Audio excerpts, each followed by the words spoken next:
Assalamualaikum warahmatullahi wabarakatuh. Perkenalkan, saya Lydia Anggriani dengan NIM D0512310119. Di sini saya akan menjelaskan materi tentang mata kuliah Fisika Bangunan guna untuk menuntaskan tugas besar kedua. Adapun materi yang akan saya jelaskan diantaranya fisika panas, kenyamanan termal, perilaku termal bangunan, desain termal pendinginan pasif. Nah, materi yang pertama yaitu fisika panas.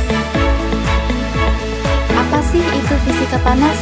Fisika panas adalah ilmu yang mempelajari transfer energi dalam bentuk panas antara sistem fisik dan lingkungannya serta perubahan yang terjadi akibatnya.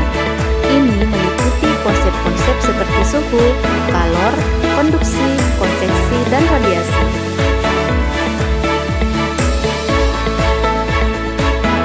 Konsep yang pertama yaitu suhu. Dalam konteks fisika panas, suhu adalah ukuran dari tingkat panas atau dinginnya suatu benda atau sistem. Ini berkaitan dengan energi kinetik rata-rata partikel dalam benda tersebut. Semakin tinggi suhu, semakin tinggi energi kinetik rata-rata partikelnya.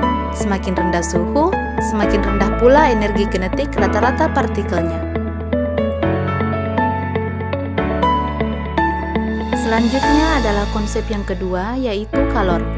Dalam fisika panas, kalor adalah bentuk energi yang ditransfer antara sistem fisik dan lingkungannya karena adanya perbedaan suhu. Ini adalah hasil dari perbedaan kinetik partikel di antara dua benda atau sistem. Kalor dapat menghasilkan perubahan suhu, perubahan fase, atau kerja mekanis. Konsep yang ketiga yaitu konduksi. Dalam fisika panas, konduksi adalah proses transfer panas yang terjadi melalui kontak langsung antara partikel-partikel dalam suatu benda atau antara dua benda yang berbeda suhu. Ini terjadi karena partikel-partikel yang memiliki energi kinetik tinggi bergerak ke area dengan energi kinetik rendah, sehingga menghasilkan transfer panas. Selanjutnya adalah konveksi. Dalam fisika panas, konveksi adalah proses transfer panas yang melibatkan pergerakan massa fluida atau gas atau cairan yang membawa energi panas. Ini terjadi ketika bagian fluida yang lebih panas naik dan bagian yang lebih dingin turun, menciptakan aliran konvektif yang menghasilkan transfer panas. Selanjutnya adalah konsep yang terakhir yaitu radiasi. Dalam fisika panas, radiasi adalah proses transfer energi panas melalui gelombang elektromagnetik, seperti sinar matahari yang mencapai bumi. Ini terjadi tanpa adanya medium yang memindahkan panas dan dapat terjadi bahkan dalam ruang hampa udara. Radiasi termal juga merupakan mekanisme penting dalam pendinginan dan pemanasan benda. Materi yang kedua yaitu kenyamanan termal. Kenyamanan termal adalah kondisi di mana seseorang merasa nyaman dengan suhu lingkungan sekitarnya. Ini dipengaruhi oleh berbagai faktor, termasuk suhu udara, kelembaban, kecepatan angin, dan pakaian yang dipakai. Pemahaman tentang kenyamanan termal yang penting dalam desain bangunan, sistem pemanasan dan penurunan, serta dalam konteks kesehatan dan kesejahteraan manusia. Selanjutnya adalah faktor-faktor yang mempengaruhi kenyamanan, yaitu suhu, kelembapan, ventilasi, pencahayaan alami, suara, desain interior, isolasi termal, dan terakhir sistem pemanasan dan pendinginan. Materi selanjutnya yaitu perilaku termal bangunan.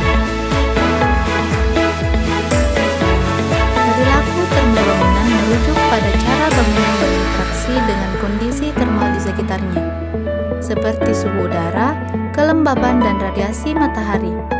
Ini mencakup kemampuan bangunan untuk menyerap, menyimpan, dan melepaskan panas, serta bagaimana sistem ventilasi dan pendinginan bekerja untuk menjaga kenyamanan termal di dalam bangunan.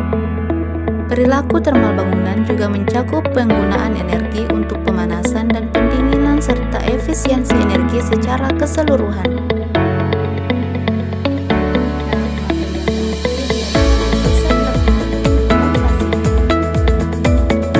Desain termal pendinginan pasif adalah metode untuk mengatur suhu komponen elektronik tanpa menggunakan daya listrik tambahan.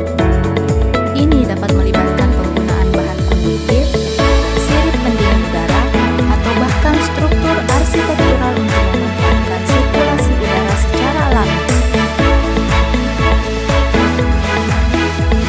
Itulah tadi sedikit pemaparan materi tentang mata kuliah fisika bangunan. Mungkin itu saja yang dapat saya sampaikan. Terima kasih telah menonton dan mendengarkan. Jangan lupa like, comment, dan share. Wabillahi taufiq wal hidayah. Wassalamualaikum warahmatullahi wabarakatuh.